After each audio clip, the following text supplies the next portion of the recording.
அம்மா அப்படி என்ன தான் தப்பு பண்ணிட்டாங்க தப்பு பண்ணிட்டாங்கன்னு சொல்கிறீங்களே, என்ன தப்பு தான் பண்ணாங்க சொல்லுங்கள் அப்படின்ற மாதிரி அயலி கேட்க உடனே வந்துட்டு பழைய கதையாக அவங்க அத்தை சொல்கிறாங்க.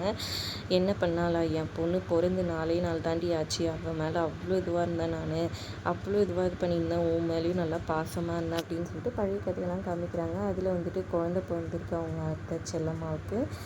தொட்டிலில் போட்டு பேர் வைக்கிற ஃபங்க்ஷன் அர்ச்சனா வந்தால் தான் பண்ணணும் அப்படின்ற மாதிரி இருக்காங்க. அர்ச்சனா மேலே அவ்வளோ அன்பாக இருக்கிறாங்க அவங்க. அயலியும் வந்துட்டு அவங்க அம்மா மாதிரி பார்த்துக்கிறாங்க அப்படி சந்தோஷமாக. அத்தை நீங்கள் ஒன்றும் கவலைப்படாதீங்க, அம்மா வரதுக்கு லேட் ஆச்சுன்னா நானே வந்துட்டு பாப்பாவுக்கு பேர் வச்சிடுறேன் அப்படின்ற மாதிரி சொல்கிறாங்க. சூப்பர் அயலி, என் மருமக சொன்னது தான் கரெக்டு, இன்னைக்கு பண்ணி அர்ச்சனா வராமல் போட்டோமே அப்படின்னு சொல்கிறாங்க. அதெல்லாம் அர்ச்சனா சொன்ன டைமுக்கு வந்துடுவான்ட்டு அவங்க ஹஸ்பண்ட் வந்து நிற்கிறாரு.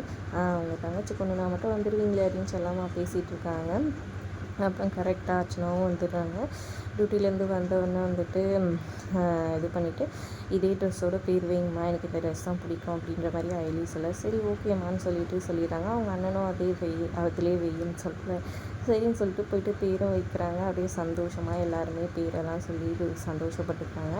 அதுக்கப்புறமா ஒரு பெரிய ரவுடியோட வருமானவரோட கேஸ் டீட்டெயில்ஸ் எல்லாமே வந்துட்டு ஏதோ ஆதாரம் வந்துட்டு செல்லம்மாவோட வீட்டுக்காரர் வந்துட்டு வச்சிட்ருக்காரு. அதை வந்துட்டு அர்ச்சனா வந்துட்டு தெரிஞ்சுக்கிறாங்க. ஒரு பக்கம் அவங்க ரூமில் வந்துட்டு டயர்டாக ஏதோ வேலை பார்த்துட்ருக்காங்க. என் தலை வலிக்குது, கொஞ்சம் டீ போட்டு எடுத்துகிட்டு வரையான்ற மாதிரி சொல்ல செல்லம்மாவும் போட்டு எடுத்துகிட்டு வரேன்னு போகிறாங்க. அப்போது அர்ச்சனா வந்துட்டு ஃபோனில் பேசிகிட்டு இருக்காங்க. ரவுடி வர்மா வந்துட்டு கால் பண்ணியிருக்காரு. சொல்லுங்கள், நீங்கள் பண்ணுவீங்கன்னா எனக்கு நல்லாவே தெரியும்னு சொல்கிறாங்க. ஆமாம், என்னோடய இதுவெல்லாம் வந்துட்டு அந்த உங்கள் சொந்தக்காரனான இந்த ஜேர்னலிஸ்ட், அதாவது செல்லம்மாவோட வீட்டுக்காரர்கிட்ட இருக்குது, அது எல்லாத்தையும் நீங்கள் வாங்கி தந்தீங்கன்னா உங்களுக்கு 2 கோடி தருவேன் அப்படின்ற மாதிரி சொல்கிறாங்க. ஓ 2 கோடியா, நானே உங்கள்கிட்ட கேட்கலான்னு நினச்சேன், 2 கோடி தருவீங்களா? 4 கோடி கூட கொடுக்கறதுக்கு ரெடியாக இருக்கீங்களா? அது அவ்வளோ பெரிய பொக்கேஷன்லாம் ஆமாம்ல அப்படின்னு சொல்லிட்டு அர்ச்சனா பேசிகிட்டு இருக்காங்க. அதை கேட்டோன்னே செல்லம்மா ஷாக் ஆகிறாங்க. ஐயோ நம்ம வீட்டுக்கார் கையில் இருக்கிறத பற்றி வந்து பணத்துக்காக இப்படியெல்லாம் பேசியிருக்காளே, பணம்லாம் வாங்குவாளா என்ன அர்ச்சனா அப்படின்ற மாதிரி யோசிச்சுட்டு இருக்காங்க. செல்லம்மா டீ கூட கொடுக்காம அப்படியே போயிடுறாங்க. அதுக்கப்புறம் பார்த்திங்கன்னா வந்துட்டு அவங்க ஹஸ்பண்ட் வந்துட்டு ஆதாரத்தெல்லாம் வச்சுட்ருக்காரு. அப்போ கரெக்டாக எடிட்டரோட கிட்டேருந்து ஃபோன் வந்து செல்லம்மா அந்த ஃபோனை எடுத்துட்டாங்க. இந்த மாதிரி உயிருக்கே ஆபத்தாயிடும், அந்த ஆதாரத்தெல்லாம் எடுத்துகிட்டு வாங்க, நம்ம மேஜிஸ்ட்ரேட் கிட்டே சப்மிட் பண்ணிடலான்ற மாதிரி அவர் சொல்கிறாரு.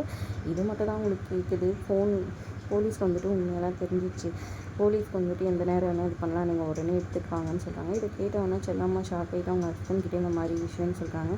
நீ ஃபோனை கொடுன்னு அவர் ஃபோனை வாங்கி பேச, இந்த மாதிரி போலீஸ்க்கு எல்லா விஷயம் தெரிஞ்சிச்சு, அவங்களுக்கு எதுவும் இது பண்ணக்கூடாது, நீ உடனே வந்துட்டு இது பண்ணி எடுத்துகிட்டு வா, அவங்க வந்துட்டு நம்மளை தப்பாக இது பண்ணிகிட்ருக்காங்கன்ற மாதிரி எனக்கு சொல்கிறாரு. கேட்டோடனே இவர் வந்து டாக்குமெண்ட் எல்லாம் எடுத்துகிட்டு கிளம்புறாரு. அப்போ தடுக்கிறாங்க எவ்வளவோ செல்லம்மா, இல்லைங்க வேணாங்க, நாங்கள் சொல்கிறது கேளுங்க, எனக்கு ரொம்ப பயமாக இருக்குது, நீங்கள் எங்கேயோ போக வேணான்னு சொல்கிறாங்க. சொல்கிறது கீழே இதெல்லாம் எடுத்துகிட்டு போகணும், இல்லைன்னா பல உயிரிங்க போனதுக்கு ஒரு பிரோஜனமும் இல்லாமல் போயிடும்னு சொல்லிட்டு எடுத்துகிட்டு கிளம்புறாரு. அப்போ இடிச்சிக்கிறாரு. இங்கே ஒரு நிமிஷம் இங்கே தண்ணி எடுத்துகிட்டு வரேன்னு தண்ணி எடுத்துகிட்டு வர போகிறாங்க செல்லம்மா. அந்த கேப்பில் இவர் கிளம்பி வண்டி எடுத்துகிட்டு போயிடுறாரு. செல்லம்மா வந்து பார்த்து எங்கன்னு கூப்பிட்டுட்டே இருக்காங்க. நான் ஒரு பாட்டுக்கு போயிடுறாரு. பின்னாடியே வந்துட்டு நம்ம அர்ச்சனா கிளம்புறாங்க. அர்ச்சனா ப்ளீஸ், நீ ஃபோனில் பேசிட்டு இருந்ததெல்லாம் கேட்டேன், ப்ளீஸ் தயவு செஞ்சு என் வீட்டுக்காரருக்கு வந்துட்டு எந்த பிரச்சனையும் வந்துருக்கூடாதுன்னு சொல்கிறாங்க. என்ன பேசிட்டு செல்லம்மா நீ, அண்ணன் எனக்கு முக்கியம் இல்லையா, அண்ணனை காப்பாற்றுறதுக்காக தான் நான் இது பண்ணிகிட்ருக்கேன், அண்ணன் எங்கன்னு சொல்கிறாங்க, இப்போ தான் போனாருன்னு சொல்கிறாங்க, ப்ளீஸ் எதுவும் பண்ணிட்டாரு அப்படின்ற மாதிரி சொல்லேன், நான் பார்த்துக்கிறேன் அப்படின்னு சொல்லிட்டு அங்கே வந்து கிளம்புறதுக்கு இது பண்ணாங்க. அயலிக்கிட்ட வந்துட்டு போலீஸ் ட்ரெஸ் வேணும்னு சொல்லிட்டு அயலி சொல்கிறாங்க. கண்டிப்பாக நான் வரும்போது போலீஸ் ட்ரெஸ்ஸோடு தான் வருவேன் சரியா அப்படின்ற மாதிரி சொல்லி ப்ராமிஸ் பண்ணுறாங்க. ப்ராமிஸ்மா அப்படின்னு சொல்ல ப்ராமிஸ்ன்னு சொல்லிட்டு தான் போகிறாங்க. போனவங்க வந்துட்டு இங்கே ஒரு இடத்துல வந்துட்டு துரத்திக்கிட்டு போகிறாங்க. அப்புறம் பைக்கெல்லாம் நிறுத்திட்டு அவர் ஒரு பக்கம் ஓடுறாரு. செல்லம்மா பின்னாடி எனக்கு நான் சந்தேகமாக இருக்குன்ட்டு ஆட்டோலேயே இது பண்ணிக்கிட்டு போகிறாங்க. இந்த மாதிரியெல்லாம் நடந்துச்சுன்னு அவங்க அண்ணன்கிட்டேயும் அம்மாக்கிட்டேயும் சொல்லிட்டு செல்லம்மா போகிறாங்க. அர்ச்சனா அப்படியெல்லாம் பண்ண மாட்டேன், நீங்கள் வந்து இப்படி அர்ச்சனா மேலே சந்தேகப்படுறேன்னு சொல்கிறாங்க. இல்லை, அவள் பணத்துக்காக என் வீட்டுக்காரர் ஏதோ பண்ணிடுவாளுன்னு தோணுது சொல்லிட்டு பயந்துக்கிட்டே வண்டியை பின்னாடியே போகிறாங்க.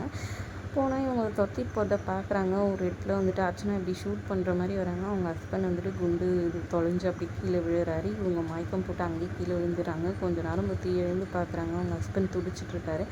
அர்ச்சனாவை காணோம். அப்புறமா எங்கன்னு சொல்கிறாங்க. அர்ச்சனான்னு சொல்லிட்டு சொல்கிறாரு. அதை தவிர உங்களுக்கே இப்படி துரோகம் பண்ணிட்டாலுங்க பணத்துக்காகன்னு சொல்லிட்டு புலம்புறாங்க. அதுக்கப்புறம் வீட்டில் ஃபோட்டோ பார்த்துட்டு அழுதுட்டுருக்குறாங்க. இப்படி பண்ணிட்டாலேன்ற மாதிரி சொல்லிட்டு அர்ச்சனாவும் வந்துட்டு இறந்துட்டதாக வந்துட்டு நியூஸில் சொல்லியிருப்பாங்க. அர்ச்சனா வந்துட்டு போலீஸ் இதுக்கே வந்துட்டு துரோகம் பண்ணிட்டாங்க, ரவுடிங்களுக்கு கூட்டாளியோடு சேர்ந்துட்டு பணத்துக்காக வந்துட்டு நல்ல ஜேர்னலிஸ்ட்டை சுட்டு கொன்னுட்டாங்கன்ற மாதிரி போலீஸ் சொல்கிறாங்க. அதை கேட்டவுடனே இப்படி பண்ணிட்டாங்களே, இந்த குழந்தைக்கு அம்மா இல்லாமல் போயிடுச்சுன்னு அவங்க அம்மா அழுதுட்டுருக்க, போதும் நிறுத்துமா, அவளே ஒரு பணத்துக்காக இப்படி பண்ணி வச்சிருக்கா, நீங்கள் என்ன பேசிகிட்டு இருக்கீங்க, அவளை பற்றி இந்த வீட்டில் யாருமே பேசக்கூடாது, என் புருஷனை கொண்டுட்டா, 4 குழந்தைய வச்சுட்டு நான் கஷ்டப்பட்டுருக்கேன்னு சொல்லிட்டு கோவப்பட்டு பேச, அவள் எந்த தப்பும் பண்ணியிருக்க மாட்டாருன்னு அவங்க அம்மா ஒரு பக்கம் சொல்ல, இல்லவே இல்லை, அவள் தான் பண்ணியிருப்பான்னு சொன்னாங்க. ஐலி அவங்க அத்தைக்கிட்ட போக பார்க்க அவங்க அதாவது செல்லம்மா வந்து கோவமா, புது நிறுத்தி போடி இங்கேருந்து, உங்கள் அம்மா செத்து போயிட்டா அப்படின்னு சொல்லிட்டு கத்துறாங்க. ஏண்டி குழந்தைகிட்ட எப்படி பண்ண போயிட்டாங்க, வேறு எப்படி பண்ண சொல்லுங்க, வாழ்க்கைக்கு கொடுத்துட்டாங்க அர்ச்சனா, இவளோட அம்மா தான் அப்படின்னு கோவமாக திட்டுறாங்க. இதை கேட்டவுடனே ஐலி ஷாக் ஆகிடுறாங்க. இல்லை எங்கள் அம்மா அந்த மாதிரியெல்லாம் பண்ணியிருக்க மாட்டாங்க. ஐலி சொல்ல, எங்கள் அம்மா தாண்டி பண்ணாங்க, எல்லாத்துக்கும் காரணம் உங்கள் அம்மா தான்.